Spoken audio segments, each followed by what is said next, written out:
Donald Trump has been in office less than 2 years, and the negative impact of his presidency has been profound, both domestically and internationally. The NATO alliance is weaker. One ultra-conservative justice has been appointed to the Supreme Court, and another is pending.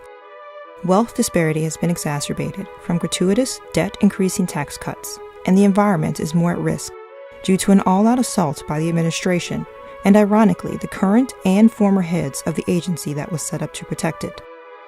The list of regressive actions is too exhaustive to mention. If the special counsel comes back with proof that Trump's presidency is the result of a con foisted on the American public by Trump with the help of a foreign power, it should lead to impeachment of the president, or subsequently Citizen Trump being indicted. As far as the damage already done by Trump et al., what approach should U.S. citizens insist upon? Let's consider the logic that the Republicans have used to argue against the future findings of the special counsel.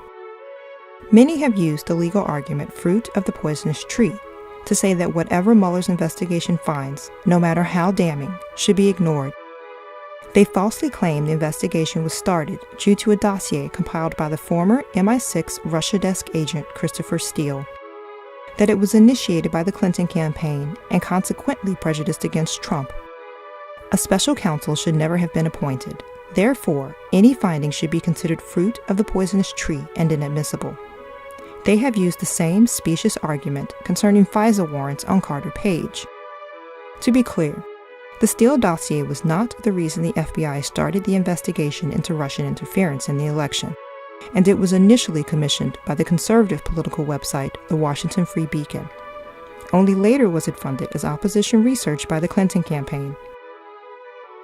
Considering the known potential crimes and damage to the U.S. democracy, this argument is not one any American should wish to prevail.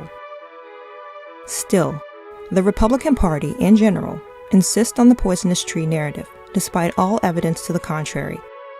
Knowingly using counterfactual claims, the Republicans persist in disrupting and defaming the special counsel, with the ultimate goal of halting the investigation, or if that fails, creating doubts about the validity of its findings. The Republicans clearly wish to maintain power at any cost, even to the extent of ignoring a foreign adversary's interference and likely swaying the election in favor of their probably complicit and therefore potentially treasonous partner Trump and/or his campaign. As the premise is fallacious, the fruit of the poisonous tree argument is not applicable to the Mueller investigation. So what happens to all of this administration's handiwork and consequential decisions, and do we have to live with them if Trump is impeached? This is now a real and increasing possibility. So it is worthy of our consideration, particularly as Supreme Court seats are lifetime appointments. There is no simple solution.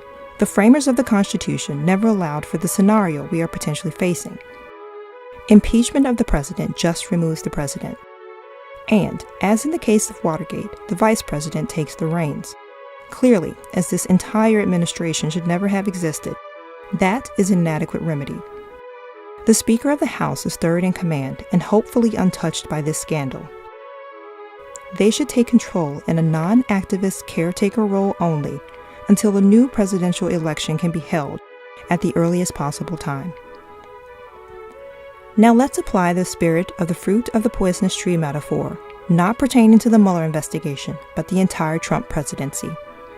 If the special counsel findings show in any way that the Trump presidency is an illegitimate one, then apart from the entire administration being removed, every decision they made in office, pulling out of the Paris Climate Agreement and the Iran nuclear deal, the Muslim travel ban, Neil Gorsuch's seat on the Supreme Court, or any subsequent appointments to the courts and hundreds of other appointments and regulation rollbacks, etc., are illegitimate and do not represent the will of the American people, and by the Republicans' own arguments must therefore be considered fruit of the poisonous tree and undone.